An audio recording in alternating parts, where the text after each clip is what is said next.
देखिए,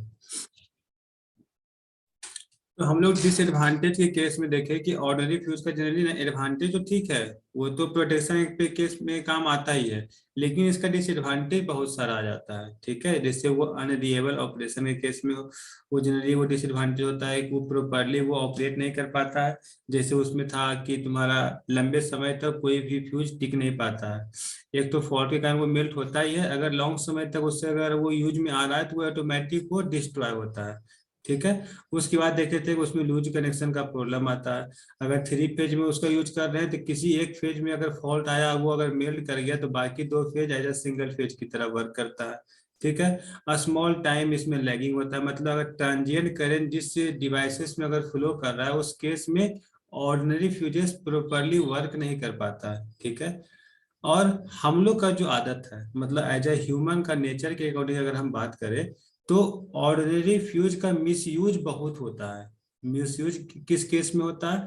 तो मिसयूज का मतलब हो गया कि जैसे हम यहाँ पे बोले कि 3 अप टू 3 एम्पियर तक हमें लेड एलवाई का यूज करना चाहिए फ्यूज के लिए, अप टू 15 एम्पियर तक हमें 3 एलवाई का यूज करना चाहिए, और एवं 15 एम्पियर पे हम लोग 3 कॉपर एलवाई का यूज करेंगे। ठीक है, ये इसका रेटिंग दिया हुआ है कि इस पे इसी प्रकार का वायर का यूज करें तो बेहतर है, तभी वो फ्यूज सही तरीके से काम करेगा।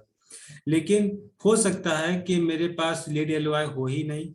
ठीक है, ना मेरे पास 3 एलवाई है और फ्यूज मतलब पहले था वो फ्यूज में लगा हुआ था, लेकिन अब फ्यूज मेल्ट कर गया, मतलब हमें वो उसको चेंज करने की आवश्यकता है, लेकिन मेरे पास वो है नहीं। तो हम लोग क्या करते हैं, जनरली किसी भी वायर से उसको हम कनेक्ट कर देते हैं, मतलब उसको एज अ क्लोज कर देते हैं, फ्यूज में लगा देते हैं। तो वो तो चेंज हो गया ना कि जिस रेटिंग पे उस फ्यूज को लगा हुआ था, हम वहां पे किसी और रेटिंग का वहां पे वायर का इस्तेमाल कर दिए, जो कि अब प्रॉपरली प्रोटेक्शन देगा नहीं। अब वहां पे जब फॉल्ट आएगा तो वो फॉल्ट को डिटेक्ट नहीं कर पाएगा, उस फॉल्ट पे वो मेल्ट नहीं हो पाएगा। तो घाटा तो हम ही को कर गया, लेकिन इस चीज को हम लोग ध्यान नहीं देते हैं। ठीक है, तो सबसे पहला चीज इसमें मिस यूज बहुत होता है, उस चीजों से बचने का कोशिश करना है। तो कब बचेंगे? जब इसके बारे में सही से जानकारी होगा और यहाँ पे लेजीनेस नहीं दिखाएंगे। ठीक है, एक तो ये हो गया। उसके बाद हम लोग देखें कि इसमें लो रिफ्टिंग कैपेसिटी, मतलब यहाँ पे जो इसका कैपेसिटी है, जिससे हम यहाँ पर किसी प्रकार का फॉल्ट आया तो उसको क्या करेंगे, वायर को चेंज करेंगे। तो सबका एक अपना अपना कैपेसिटी है कि कौन सा किस एम्पियर पे वो बर्दाश्त कर सकता है। तो यहाँ पे लिखा हुआ है कि ये 4 किलो एम्पियर से ज्यादा का इसमें हम यूज नहीं कर पाएंगे। ठीक है, इतना फॉल्टी सर्किट को ही ये इस्तेमाल मतलब यहाँ पे यूज हो पाएगा, उससे ज्यादा के लिए हम लोग किसी और फ्यूज में जाना पड़ेगा। ठीक है, तो हम लोग फ्यूज तो डिफरेंट डिफरेंट टाइप का पढ़े थे, जैसे वे ऑर्डिनरी फ्यूज पढ़े, उसके बाद हम लोग देखे एचआरसी फ्यूज के बारे में देखे, उसके बाद फिर हम लोग देखे और कौन सा फ्यूज था। अम, अगर हम बात करें तो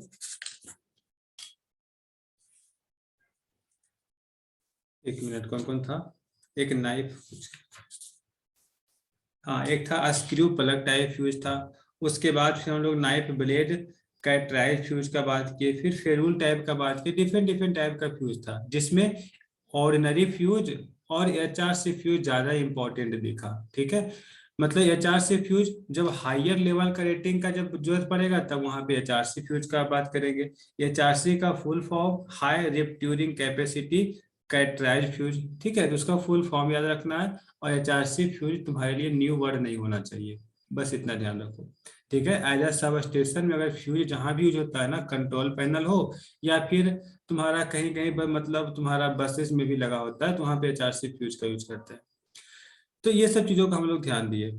अब है कि एडवांटेज का अगर हम बात करें कि जो रीवायरेबल फ्यूज है, कि जब जो फ्यूज उड़ गया उसके बाद हम तुरंत उसको मतलब दूसरे वायर से उसको कनेक्ट कर ले, उससे एडवांटेज क्या होता है? एडवांटेज ये होता है कि जिस फ्यूज का वायर हम सिंपली सिर्फ वायर चेंज करें, हमको पूरा फ्यूज चेंज ना करना पड़े, तो वो चीपेस्ट हो जाएगा, क्योंकि वायर तो ज्यादा खर्च देगा नहीं, मतलब बहुत स्मॉल कॉस्ट में मिल जाएगा।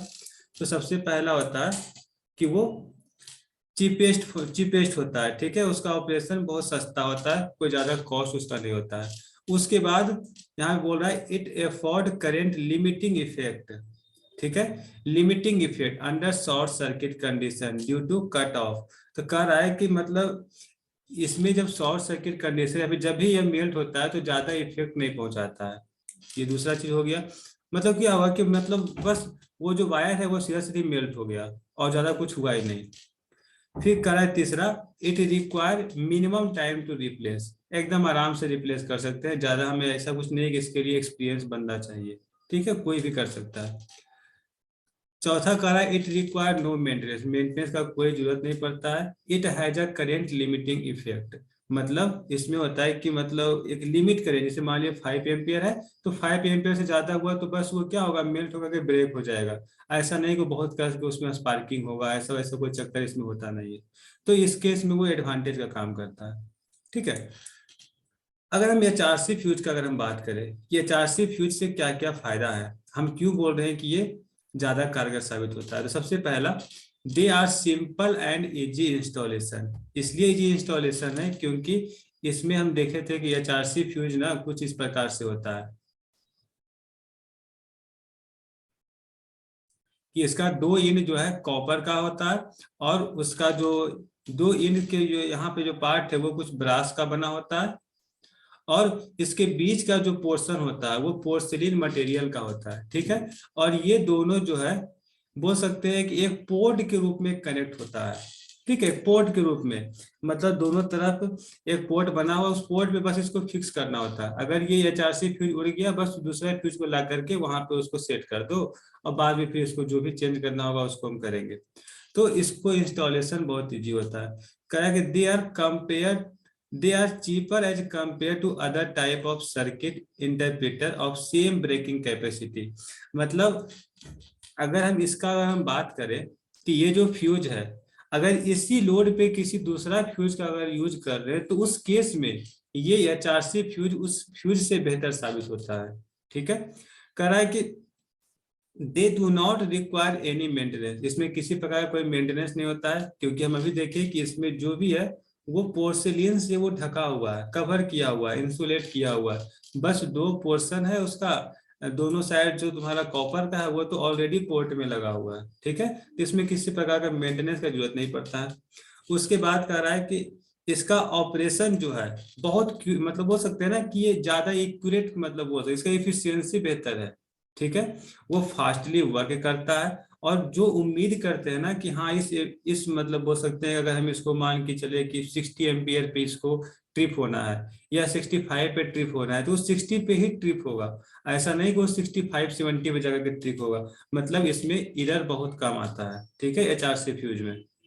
उसके बाद कह रहा है कि they have inverse time current characteristic. तो बाबा बोल रहे हैं इनवर्स टाइम करंट कैरेक्टरिस्टिक का मतलब क्या हो गया, अगर हाई करंट आया तो बहुत फास्ट ट्रिपिंग देगा, बहुत बहुत फास्ट ये उड़ेगा। अगर लो आया तो थोड़ा सा लेट से वो खत्म होगा, मतलब वो बोल सकते हैं कि वो फ्यूजिंग का काम करेगा, प्रोटेक्शन का काम देगा। मतलब लो करंट पे वो चेक करेगा कि ये थोड़ा बहुत समय के लिए है या फिर लंबे समय के लिए। अगर लंबे समय तक वो करंट अगर पास हो रहा है तो फिर उसको फाइनली उसको क्या करेगा, ओपन करेगा। अगर बहुत ज्यादा एकाएक हो गया तो तुरंत उससे वहां से वो फ्यूज मेरा उड़ जाएगा। तो ये एचआरसी फ्यूज उस केस में मेरा कारगर, मतलब बोल सकते हैं कि इंपॉर्टेंट साबित होता है। ठीक है। अभी क्या बोल रहा है, they do not deteriorate with time, check कर लेना इसके बारे में, उतना शायद स्पेलिंग हमें मालूम नहीं है तो इसको देख लेना। तो ये सब मेरा हो गया एचआरसी फ्यूज के बारे में। तो और एक चीज और यहाँ पर कि एचआरसी फ्यूज जो है वो हाई वोल्टेज रेटिंग में हाई वोल्ट, यहाँ पे लिख लेते हैं,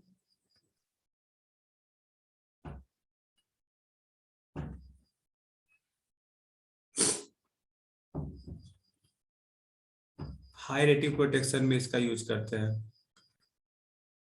ठीक है, मतलब जैसे सब स्टेशन ये सब हो गया उसमें इसका यूज होता है। तो हम इसको इंडस्ट्रियल पर्पज से भी यूज कर सकते हैं, कॉमर्शियल से भी यूज, कॉमर्शियल पर्पज में भी यूज करते हैं, और इंडस्ट्रियल में तो इसका यूज होता ही है, फिर सब स्टेशन में इसका यूज करते हैं। रेसिडेंशियल पर्पज में इसका यूज बहुत कम करते हैं क्योंकि जरूरत नहीं पड़ता है। ठीक है, क्योंकि रेसिडेंशियल पर्पज में क्या यूज करेंगे, 30 एम्पियर तक तो मैक्सिमम खेलते हैं। ठीक है, उससे ज्यादा जाता भी नहीं है। यही सब था, और भी इसमें बहुत कुछ सारा चीज लिया हुआ है, उसको एक बार पढ़ लेना। अब है कि इसका डिसएडवांटेज क्या है। डिसएडवांटेज अगर हम बात करें तो सबसे पहला है कि after etch operation it's replacement is required. तो कहने का मतलब हो गया कि और सब ऑर्डिनरी फ्यूज में क्या था कि वायर मेल्ट किया, वायर को चेंज कर दो। लेकिन यहाँ पर है कि एचआरसी अगर तुम्हारा उड़ गया ना तो दूसरा एचआरसी को ला करके लगाओ, तो खर्च तो बढ़ गया ना। कि अगर उस केस में अगर हम बात करें तो हमें दूसरा एचआरसी लाना पड़ेगा। ठीक है। फिर कह रहा है interlocking is not possible in this type of fuses. यहाँ पे कह रहे हैं कि यहाँ पे जो इंटरलॉकिंग जो होता है एक दूसरे के केस में, is not possible in this type of fuses. एक मिनट,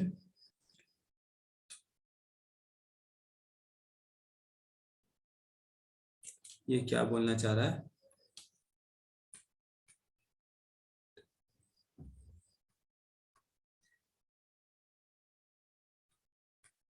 चलो इसको हम देख करके बताते हैं, ठीक है। थोड़ा सा हमको देखना पड़ेगा, टाइम वेस्ट नहीं करते हैं। हम आते हैं नेक्स्ट टॉपिक पे, थोड़ा सा इसको हम देख लेते हैं फिर इसको एक्सप्लेन कर लेंगे। नेक्स्ट टॉपिक हम लोग का है सबसे important, electric earthing and shock. देखो अर्थिंग के बारे में ना हम लोग बहुत कुछ पढ़ चुके हैं। जब हम लोग वायरिंग पढ़े थे तो वहां भी देखे कि न्यूट्रल और अर्थिंग, न्यूट्रल कहाँ पे यूज होता है, अर्थिंग कहाँ पे यूज होता है। यहाँ हम लोग फिर से उस चीजों को डिस्कस करेंगे, लेकिन थोड़ा सा डेप्थ में जाकर के डिस्कस करेंगे। इलेक्ट्रिकल अर्थिंग, तो अर्थिंग हम लोग क्यों यूज करते हैं, थोड़ा सा उसका कैलकुलेशन को देखेंगे। अब उसके बाद हो गया शॉक की, मतलब जो ह्यूमन को जो होता है ना कि इलेक्ट्रिकल अर्थिंग, जो करंट से जो शॉक होता है, मतलब जो हम लोग को झटका लगता है, वो किस करंट पे कितना झटका लगता है। अगर झटका लगा तो उस केस में हम लोग उसको प्रोटेक्ट कैसे करेंगे। मान लीजिए किसी आदमी को करंट लग गया, तो करंट लगने के बाद अब हम उस आदमी को कैसे बचाएंगे। ठीक है, उस केस में हमें क्या क्या करना चाहिए, किस किस चीजों का ध्यान रखना चाहिए, कितने प्रकार का शॉकिंग हो सकता है। एसी करंट से शॉकिंग, मतलब एसी करंट का शॉक ज्यादा होता है कि डीसी का शॉक ज्यादा होता है, वो सब चीजों के बारे में देखेंगे। अगर होता है तो क्यों होता है। ठीक है, तो ये थोड़ा सा ज्यादा इंपॉर्टेंट है। देखते हैं बारी बारी से। मेरा वॉइस ऑडिबल है? Yes sir. चलो अब देखते जाना। तो अब यहाँ पे बोल क्या रहा है कि जैसे हम अर्थिंग का बात करें, तो अर्थिंग का मतलब ही हो गया कि एक तुम्हारा ग्राउंडिंग होगा और एक न्यूट्रल होगा। ग्राउंडिंग या अर्थिंग सेम ही चीज है। तो अर्थिंग का मतलब ही हो गया कि किसी भी डिवाइसेस, अप्लायंस या फिर एज अ ह्यूमन को बोल सकते हैं करंट या वोल्टेज से प्रोटेक्ट करने के लिए, कि अगर किसी भी लीकेज, कहीं भी अगर किसी प्रकार का लीकेज करंट हो, वो तुरंत ग्राउंड हो जाए और किसी को नुकसान ना पहुंचाए, उसके लिए हम लोग अर्थिंग का यूज करते हैं। ठीक है। सर्किट को, सर्किट के लूप को मतलब बोल सकते हैं कि फुलफिल करने के लिए हम लोग न्यूट्रल का यूज करते हैं। ठीक है, यही तो दो मेन रीजन होता है अर्थिंग और न्यूट्रल में। एक प्लस और माइनस, तो नेगेटिव के केस में न्यूट्रल काम आता है और प्रोटेक्शन के केस में हम लोग का अर्थिंग काम आता है। अब कह रहा है earthing is to connect the electrical equipment to general mass of earth by wire of negligible resistance. तो हमेशा ध्यान रखना होता है कि अर्थिंग जब हम लोग जहां भी यूज करते हैं, जिस इलेक्ट्रिकल इक्विपमेंट के लिए यूज करते हैं, उस केस में इसका रेसिस्टेंस जो है एकदम नेग्लेक्टिबल होना चाहिए। ठीक है, this brings the body of electrical equipment to zero potential and this will avoid the shock to the operator. जिसके कारण क्या हो सकता है कि मतलब जो बॉडी से करंट पास होता है वो उससे पहले ही वो ग्राउंड हो जाएगा। अगर नहीं होगा तो फिर क्या करेगा, वो उस बॉडी को शॉक पहुंचाएगा, मतलब उसको झटका देगा। ठीक है, तो इलेक्ट्रिकल इक्विपमेंट से मतलब ह्यूमन को झटका ना लगे या फिर किसी प्रकार का डैमेज ना हो, उसके लिए हम वहां पे अर्थिंग का यूज करते हैं। कह रहा है कि according to Indian electricity rule, ठीक है, the earth or connected with earth means connected with the general mass of the earth in such manner to ensure that all times and immediate discharge of energy without danger. कह रहा है कि earthing का मतलब ही हो गया, मतलब as a Indian electricity rule के अकॉर्डिंग, कि जो भी इलेक्ट्रिक इक्विपमेंट डिवाइसेस है उसमें जो अर्थिंग किया हुआ है वो ऑल टाइम, हमेशा आप उसका रेसिस्टेंस को एकदम जीरो के पास रखिए, कि ताकि उसमें किसी भी प्रकार का लीकेज करंट आए तो वो तुरंत वो ग्राउंड हो जाए, किसी भी प्रकार का डेंजर, मतलब वो बोल सकते हैं कि डेंजरस साबित ना हो। ठीक है, इमीडिएट वो वहां से डिस्चार्ज हो जाए, वहां पे कुछ भी लीकेज करंट बचना नहीं चाहिए। अब है कि ठीक है इतना तो हम लोग पढ़ लिए, न्यूट्रल वायर क्या बोलता है, थोड़ा सा इसके बारे में देख लेते हैं। तो कह रहा है in India the general distribution is by means of AC 3 phase और 4 वायर डिस्ट्रीब्यूटर। हम लोग क्या वो करते हैं कि हम लोग यही यूज करते हैं ना, एक सिंगल फेज 3 फेज, 3 फेज में 3 फेज 3 वायर या 3 फेज 4 वायर सिस्टम। ठीक है, अगर हम लोग एज अ रेसिडेंशियल पर्पस का अगर हम बात करें, हम लोग अगर वायरिंग का बात करें, तो उस केस में क्या होगा, अगर हम लाइन टू लाइन वोल्टेज का अगर हम यूज कर रहे हैं, मतलब 2 फेज से अगर हम लाइन लेंगे, तो वहां पे हम लोग 440 वोल्ट का यूज होता है। ठीक है, लेकिन हम लोग के जो अप्लायंस होता है वो बोल सकते हैं कि इससे लो वोल्टेज पे काम करता है, 440 वोल्ट पे काम नहीं करता है, उससे लो पे काम करता है। तो लो हम लोग कैसे लेंगे, तो लो वोल्टेज लेने के लिए हम लोग 4th वायर का यूज करते हैं, और उस वायर को क्या करते हैं, ग्राउंड कर देते हैं। ठीक है, ताकि हम उससे हम कम वोल्टेज को ले सके। तो यहाँ पे लिखा हुआ है the potential between any two phases is 440 volt and the potential between any of the 3 phase and the 4th wire known as neutral is 230 volt. मतलब किसी फेज को अगर न्यूट्रल के साथ अगर हम वोल्टेज को अगर हम ले रहे हैं, उसका पोटेंशियल चेक कर रहे हैं, तो वहां पे हम लोग को 230 वोल्ट मिलता है। तो जाहिर सी बात है 440 को √3 से डिवाइड कर दो, उसी के आसपास आएगा। And this neutral is connected to the junction of 3 phase at the generating end. The neutral wire is always grounded at the generating station. ठीक है, मतलब जहां से भी पॉजिटिव आएगा वहां हमको वहां से निगेटिव भी चाहिए। ठीक है, तो कहने का मतलब हो गया कि जहां जनरेटिंग होता है ना, तो हमेशा वहां पे वो ग्राउंड, ऐसा नहीं कि हम न्यूट्रल वायर तुमको बोल रहे हैं कि नेगेटिव वायर है, वो ग्राउंड है ही नहीं, तो ग्राउंडिंग बहुत इंपॉर्टेंट है। ठीक है, वो ग्राउंड होना ही होना है। अब करा the residential electrical appliance such as lamp, radio, heater, iron, ETC, ये सब किस पे काम करता है, तो 230 वोल्ट पे काम करता है। ठीक है, मतलब रेसिडेंशियल वायरिंग के लिए हम लोग 230 वोल्ट वोल्टेज का यूज करते हैं। One of the outer phases and दूसरा न्यूट्रल, एक फेज का और दूसरा न्यूट्रल का यूज करते हैं। ठीक है, जब हम लोग कोई मोटर चलाते हैं, तो मोटर के केस में देखते हुए हम लोग तीनों फेज को लेते हैं, वहां से मोटर को चलाते हैं, तो उसमें उस केस में उसको क्या मिलता है, 440 वोल्ट का सप्लाई जाता है उसमें। फिर कह रहा है if the consumers load is quite high then all the 3 phases and neutral are brought in, but the appliances are connected between phase and neutral and whole of the load is equally distributed on all the phases। कह रहा है कि अगर किसी भी phase में अगर line मेरा हाई पास होना स्टार्ट हो गया, ठीक है, जैसे 3 फेज का कनेक्शन अगर हम लिए और कोई फेज ऐसा हुआ ना किसी कारण बस उसमें हाई करंट पास हुआ, तो वो तो अनबैलेंस हो गया ना, तो उसको बैलेंस करने के लिए फिर से चौथा वायर को यूज करते हैं जो कि होता है न्यूट्रल, ताकि जहां भी अनबैलेंसिंग कंडीशन होता है ना वो न्यूट्रल के थ्रू बैलेंस हो जाता है, तो उस केस में भी हम न्यूट्रल का यूज करते हैं। ठीक है, ये सब पहले से भी जानते होंगे।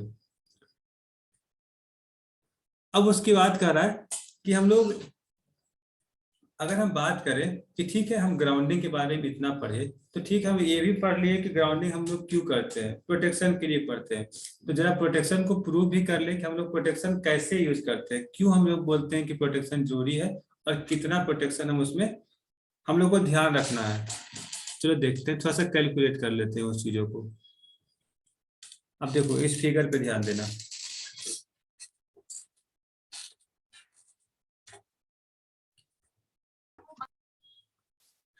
देखो इसमें है क्या कि एक सर्किट दिया हुआ है, ये तुम्हारा एक सर्किट है, ये तुम्हारा स्विच लगा हुआ है। ठीक है,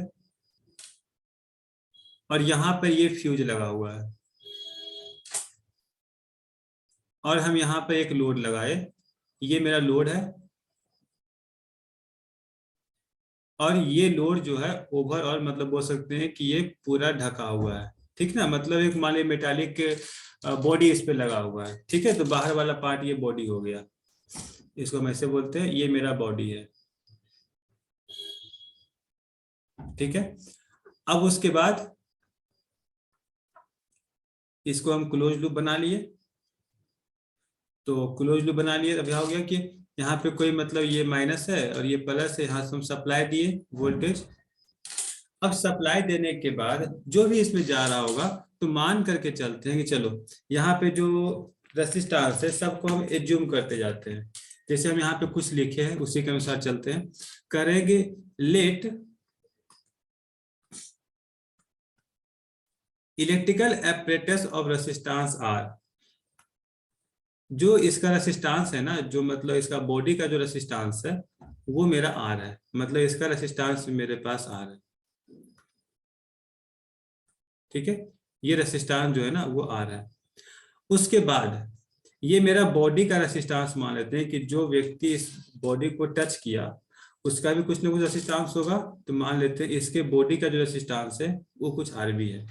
ठीक है, क्यों कर रहे हैं हम ये चेक करना चाहते हैं कि जब मेरे पास प्लस माइनस का जब मेरे पास है ही क्लोज लूप, तो फिर बॉडी को छूने से वो करंट हमें क्यों लगा और कितना झटका लग सकता है। ठीक है, तो कितना ग्राउंड होने पे हमें कम झटका लगेगा और मतलब किस केस में क्या क्या हमको वैल्यू मिल सकता है उसको थोड़ा सा देखने का प्रयास कर रहे हैं। ठीक ना, कि क्या ऐसा कुछ और भी है जिससे हम इसको प्रोटेक्ट कर सकते हैं अपने आप को।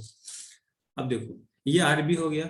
उसके बाद है कि अगर देखो यहाँ पर ये जो है ना खड़ा, बोल सकते हैं कि वो बिना किसी इंसुलेटर का खड़ा, मतलब बोल सकते हैं पहने हुए वो यहाँ पे खड़ा है, मतलब बोल सकते हैं कि नंगा पैर खड़ा है। ठीक है, बिना कुछ पहने हुए। तो कहने का मतलब हो गया कि वो ग्राउंड के साथ टच है, ग्राउंड के साथ टच है, मतलब उसको अर्थ तो मिल रहा है। चलो उस अर्थिंग का रेसिस्टेंस मान लेते हैं कुछ क्या मान ले,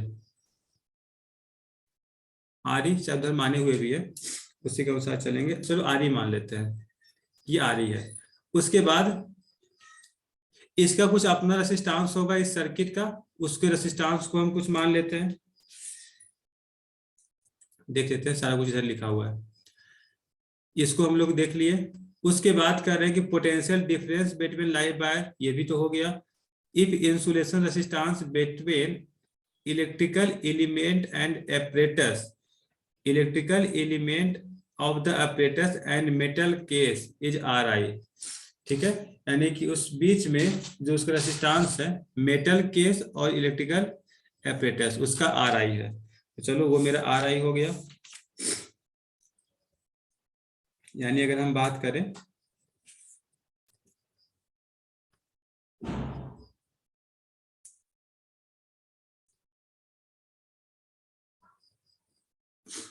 यहाँ पे मेरा आ गया आर आई। ठीक है, अब उसके बाद और तो कुछ है नहीं, अब कैलकुलेशन है। आर ई जो है अर्थ रेसिस्टेंस है। अब देखो अगर हम यहाँ पर बात करें कि ठीक है, जब पहला केस अगर हम बनाए, केस नंबर 1, हम ये बोलते हैं कि ये जो एपरेटस है ना, ये जो एपरेटस है उस एपरेटस को ये ह्यूमन अभी टच नहीं कर रहा है। ठीक है, या फिर अगर चलो मान लीजिए टच कर भी रहा है, तो ये एपरेटस का जो रेसिस्टेंस है वो बहुत हाई है, मतलब ये जो आर आई है वो इन्फिनिटी है। मान करके चलते हैं, इफ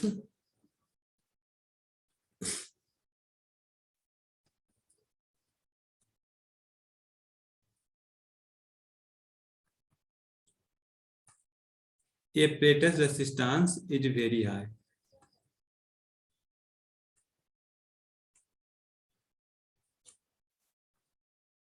ठीक है, वेरी हाई कहने का मतलब हो गया कि जो आर आई है वो एज ए इन्फिनिटी है। अगर इन्फिनिटी है तो अब क्या हो सकता है, चलो हम देखते हैं। तो मेरे पास जो सर्किट है ओवरऑल कितना कितना हो जाएगा, तो यहाँ से वोल्टेज सप्लाई हुआ, तो करंट का अगर हम कोशिश करें इस केस में कितना हो जाएगा, I equal to V by, क्योंकि टोटल वोल्टेज मेरे पास V है, V बाई टोटल रेसिस्टेंस। ठीक है, टोटल रेसिस्टेंस कितना होगा, तो टोटल रेसिस्टेंस एक मेरे पास आर आई था, उसके बाद फिर हो गया फिर इस बॉडी का रेसिस्टेंस, ये हो गया आर बी हो गया। उसके बाद इसका रेसिस्टेंस ग्राउंड का, यही हुआ ना। जैसे हम इसका एक सर्किट और बनाते हैं तो वहां से समझ में आएगा। जैसे इसी को हम एक सर्किट और ड्रा करते हैं, ये मेरा हो गया फ्यूज, ये हो गया फ्यूज, और यहाँ पे लगा हुआ है लोड। ठीक है, हम लोड लगा दिए। इस लोड को हम क्या किए थे, मतलब एक बॉडी से उसको ढके हुए थे। उसके बाद ये सर्किट मेरा कंप्लीट था, इस प्रकार से सर्किट मेरा कंप्लीट था। इसमें वोल्टेज भी पास हो रहा है, ये फ्यूज लगा हुआ है, अब इसका जो रेसिस्टेंस है वो कुछ आर है, मतलब ये रेसिस्टेंस कुछ आर है, इस एपेटस का जो रेसिस्टेंस है वो कुछ आर आई है। ठीक है, अब हम बोले कि यहाँ पर एक बॉडी अलग से इसको टच कर दिया तो इसका एक अपना रेसिस्टेंस होगा, मतलब इसको एक और पाथ मिल गया, तो एक और पाथ मिल गया तो इसको एक और पाथ बनाते हैं। ठीक है, एक और पाथ मिलने का मतलब क्या हो गया कि ये जो आर आई है, तो देखो करंट किस में जा रहा था, तो इस रेसिस्टेंस में जा रहा था। ठीक है, जो मेरे आर दिखा हुआ है ना उसमें जा रहा था। तो अगर हम इसको ऐसे लिखे,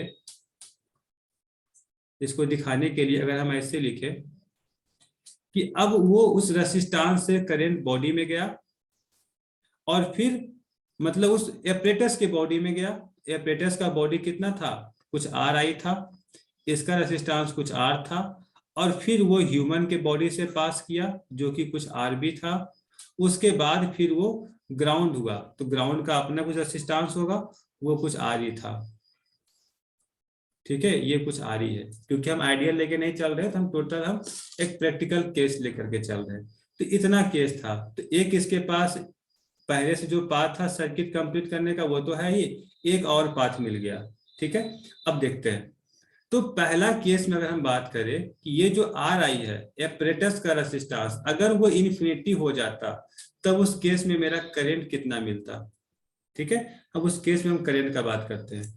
तो अगर हम करंट का बात कर रहे हैं तो जाहिर सी बात है कि अगर हम यहाँ पर बात करें, ये मेरे पास कुछ आई करंट फ्लो कर रहा है, तो एक इधर करंट कुछ पास करेगा, इधर कुछ पास करेगा, दो भाग में डिवाइड होगा। ये मेरा मान लिया जाए कुछ आई वन है, तो ये कुछ आई टू हो जाएगा। तो आई वन से तो कोई मतलब है नहीं, हमको मतलब है कि आई टू कितना जा रहा है। ठीक है, आई टू निकालते हैं। तो I two equal to V by total resistance, कितना रेसिस्टेंस है, तो इसमें जो रेसिस्टेंस आया, अगर हम यहाँ पर बात करें कि total resistance R E plus R B plus R I, I two के लिए ही होगा ना, R E plus R B plus R I, तो यहाँ पे आ जाएगा R E plus R B plus R I. इतना हो गया कि आई टू में जो करंट पास होगा वो इतना करंट पास होगा। अब यहाँ पर है इसका वैल्यू हम पुट करते हैं, भी बाई आर ई का वैल्यू तो ठीक है नहीं मालूम है, मतलब कुछ दिक्कत नहीं है। आर बी आर आई का वैल्यू इन्फिनिटी है, इतना हम पुट कर लिए। हम देख रहे हैं कि नीचे इन्फिनिटी आ गया, तो ओवरऑल मेरा करंट हमको मिल गया 0। मतलब एक फैक्टर तो ये हो गया कि अगर ह्यूमन को एज अ शॉक से बचाना है, तो सबसे पहला है कि जो तुम्हारा डिवाइसेस है उसका एपरेटस का जो बॉडी है, आप उसको रेसिस्टेंस को एकदम इनफाइनाइट रखिए, मतलब उसका जो बॉडी है उसमें किसी प्रकार का करंट फ्लो हो ही ना, मतलब एकदम इंसुलेटर का यूज करना है। ठीक है, जिसमें किसी प्रकार का लीकेज करंट आ ही नहीं सकता है, जिसका रेसिस्टेंस इन्फिनिटी है। तो ये तो पॉसिबल है नहीं, क्योंकि उसमें फिर खर्च ज्यादा बढ़ जाएगा, या फिर कुछ ऐसा कंडीशन हो सकता है कि वो उसका वेट ज्यादा हो जाएगा, या फिर जिस कंडीशन में उसको लगाना चाह रहे हैं वहां पे वो फुलफिल बैठ नहीं पाएगा। तो ये तो तरीका नहीं हुआ। ठीक है, अब है कि चलो ठीक है, मान लेते हैं कि अगर उसका रेसिस्टेंस नॉर्मल होता, तब हम क्या करते, मतलब केस टू इन्फिनिटी नहीं होता तो। अब उस केस का बात करते हैं, अगर इन्फिनिटी नहीं होता तब हम क्या कर सकते थे।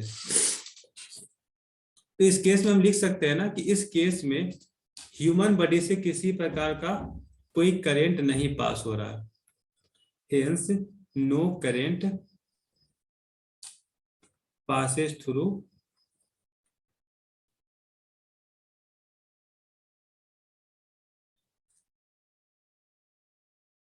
The body. जब पास ही नहीं हो रहा है तो इसमें शॉक का तो कोई चांस ही नहीं बनता है। No shock is experienced by the person. ठीक है, वो किसी प्रकार का शॉक वो फील नहीं करेगा। अब अगले कंडीशन पे आते हैं। अब अगला कंडीशन क्या है कि अगर किसी कारणवश ये जो मेरे पास जो इसका इंसुलेटर का जो बॉडी था, मतलब ये जो एपरेटस था, कि किसी न किसी प्रकार का उसमें फॉल्ट आ गया। ठीक है, हम मान करके चले थे, हम इस प्रकार का अरेंजमेंट बनाए थे कि उसमें वो बाहर से कोई किसी प्रकार का लीकेज करंट पहुंच ही नहीं सकता, लेकिन कुछ ऐसा फॉल्ट आया कि उस बॉडी में करंट को पास करवा दिया, मतलब अंदर का जो मैकेनिज्म था ना उसको ब्रेक करते हुए वो बाहर के प्लेट को टच कर गया। ठीक है, तो बाहर के प्लेट को टच कर गया मतलब वो बोल सकते हैं कि डैमेज हो गया। तो डैमेज के कंडीशन में अब उसमें लीकेज करंट आ गया, तो लीकेज करंट आ गया, अब क्या होगा? तो case number 2, when insulation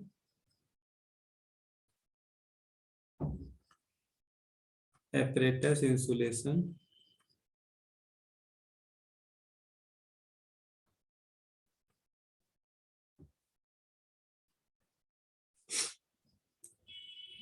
become defective। ठीक है, तब उस केस में क्या हो सकता है? अब देखो, जब डिफेक्टिव हो गया, डिफेक्टिव का मतलब अभी जो हम आर आई हम इन्फिनिटी ले रहे थे, अब वो डिफेक्टिव मतलब उससे अब करंट पास करना स्टार्ट कर रहा है। जब करंट पास करना स्टार्ट कर रहा है तो हम क्या कर रहे हैं, हम चेक करना चाह रहे हैं। ठीक है, हम उसका वैल्यू निकालना चाह रहे हैं, तो हम एज्यूम कर लेते हैं कि हो सकता है उस केस में जब करंट पास कर रहा है तो उसका रेसिस्टेंस अब जीरो हो गया, क्योंकि अब तो वो कंडक्ट करने लगा। पहले इंसुलेट था, नहीं कंडक्ट कर रहा था, इन्फिनिटी मान लिए, अब कर रहा है तो जीरो मान लेते हैं। ठीक है, अब जैसे ही जीरो माने तो अब क्या होगा? अब जीरो मानने के बाद अगर हम इसका करंट का वैल्यू चेक करना चाहें तो जो वैल्यू था वो कुछ भी by R E plus R B plus R I था। ठीक है, अब वो क्या हो जाएगा? अब हो जाएगा वो भी by R E plus R B हो जाएगा।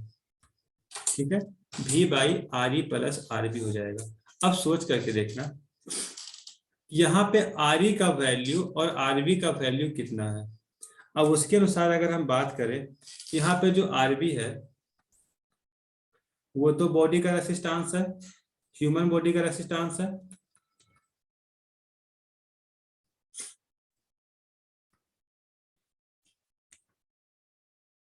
ठीक है, और ये जो आर ई है वो तो अर्थ रेसिस्टेंस है,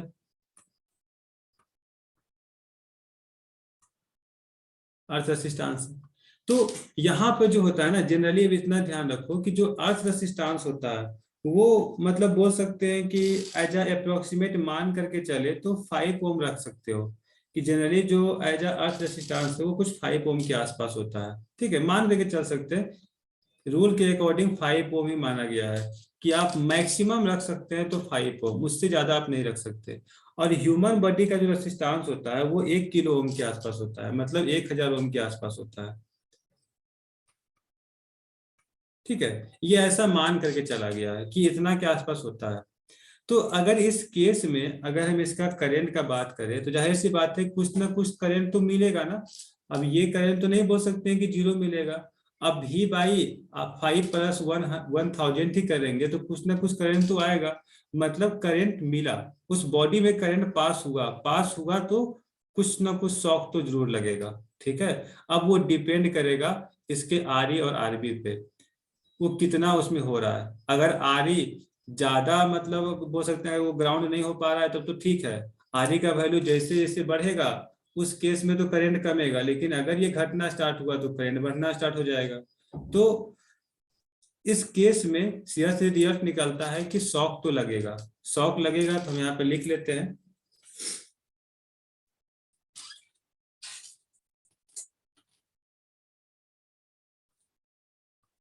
यहीं पे लिख लेते हैं, in this case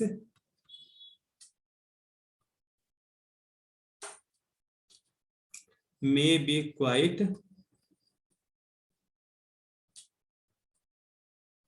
sufficient to give a fatal shock। ठीक है, टू द पर्सन मतलब एक झटका तो जरूर लगेगा उसको। अगर वो इंसुलेटर डैमेज हुआ और हम उसको अभी टच किए हुए हैं तो झटका तो जरूर महसूस होगा।